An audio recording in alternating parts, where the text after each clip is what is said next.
What is the best way to become fluent?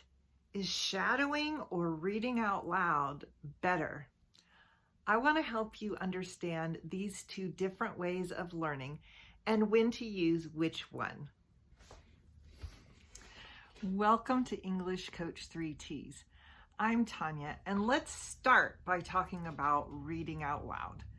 I know that a lot of students have been told that reading out loud is a great way to improve your speaking skills, but it may not be all it's cracked up to be. What? What does it may not be all it's cracked up to be mean? Don't worry, I've got you covered. I'm going to help you with this and all other phrases that you see in all capital letters here in the subtitles.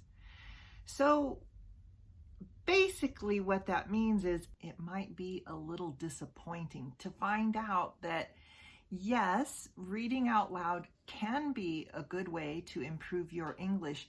However, it may not be the best way, but let me tell you why and how you can use it in the best way possible. So when you're reading out loud, if you're using materials that are too advanced for you, it's probably not going to help you very much. Don't get rid of those advanced materials though, because you can use those for other things now and as you progress. What you want to do is look for things that you can read out loud that you understand about 90 to 95% of what you're reading, and that you also know how to pronounce what you're reading. It's really important when you're reading out loud that you don't practice saying words incorrectly.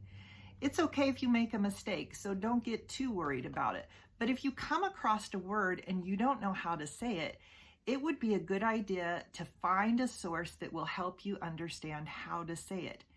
You might try something like youglish.com. You've heard me mention them before.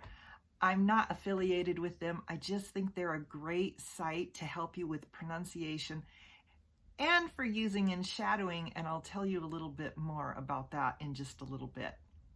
So check out Youglish or a good dictionary so you know how to pronounce the word. Then practice pronouncing it. Then use it in the reading that you were using, and in this way, reading out loud becomes a much better way to learn. It takes a little more time and a little more energy, but it's worth it for your fluency.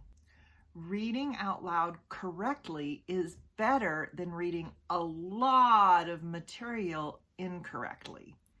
This is not a race, so take the time you need to do it in a way that will help you the most. Reading out loud and shadowing are both very beneficial when you do them with a teacher.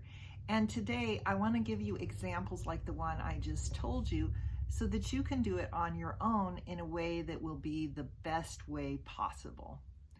So let's talk about shadowing. Shadowing is one of the best ways that you can improve your speaking skills by yourself, and especially if you do it in a way that works well. Generally speaking, I think that shadowing is a little easier for students to understand because you are hearing the speaker speak, so you don't have to worry about finding the pronunciation. And you are copying them exactly, so you're getting so much more than just pronunciation. You're getting tone and rhythm and intonation and all kinds of benefits from shadowing. If you want to know more about shadowing, I've done another video that I'll link at the end of this one. But for now, what I would suggest is finding a short clip of a video. That just means a short piece of a video from someone who you really like to listen to. This could be audio or video. Even better if you can find something that has subtitles so you know exactly what you're saying. Once you've found this clip, start practicing it, but remember to be patient with yourself and practice little pieces that you can understand and copy as exactly as possible. Another way to shadow that is very simple and is an easy way to work it into your life without having to stop and sit down is to shadow bits and pieces of things that you hear whenever you're listening. You don't have to stop, and in this way, you're just shadowing the pieces that you choose.